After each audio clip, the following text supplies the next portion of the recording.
I'm really, really a big proponent of mental health for entrepreneurs. Critical. Yeah, it is. It really is important. So you see a lot of this on LinkedIn, people talking about this. If you're not meditating, figure out a way to do it. Whether you're meditating is walking or going for a run or going for a hike or sitting down, yoga style, whatever it might be.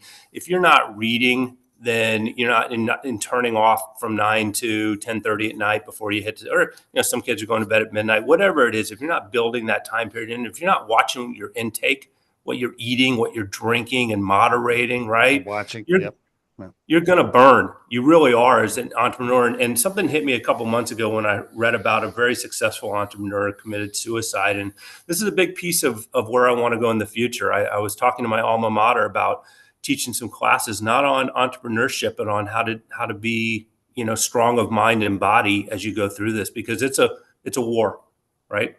It's a war. So I think that's important. Sorry to go on a soapbox there for a moment, but I hope No. maybe that connects with somebody.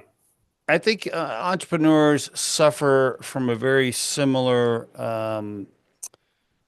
feeling that a lot of young teenage girls have right now, which is, these young teenage girls, they look at social media and they see these so-called perfect lives and perfect bodies and blah, blah, blah. And so they start feeling bad about themselves and they start getting more depressed because they're like, why am I not, the supermodel, whatever. I think aspiring entrepreneurs and early entrepreneurs it's similar for them in a lot of ways because they only see, most of the time, they only see the success stories or the big exits or, there's two founders on LinkedIn locking arms talking about the $60 million they raised. And, and all these other entrepreneurs are like, oh, I hope my car's still outside tomorrow morning and they don't repossess it. It's so it's that they suffer from that saying, and then they start thinking, okay, I'm a failure. I didn't make it. Well, for anybody listening to this particular episode, just remember the vast majority of entrepreneurs and business owners do not make it past 3 years. It's a very small percentage that you see on LinkedIn raising 100 million in cash or exiting for $1 billion. Like that, that is a tiny, tiny number. So don't hold yourself to that standard. So, Well, let's just put it into some numbers. So 8 out of 10 startups will fail, period. yeah. They're going to fail, meaning total loss for investors, right? And the entrepreneur waking up and deciding whether they can ever do this again.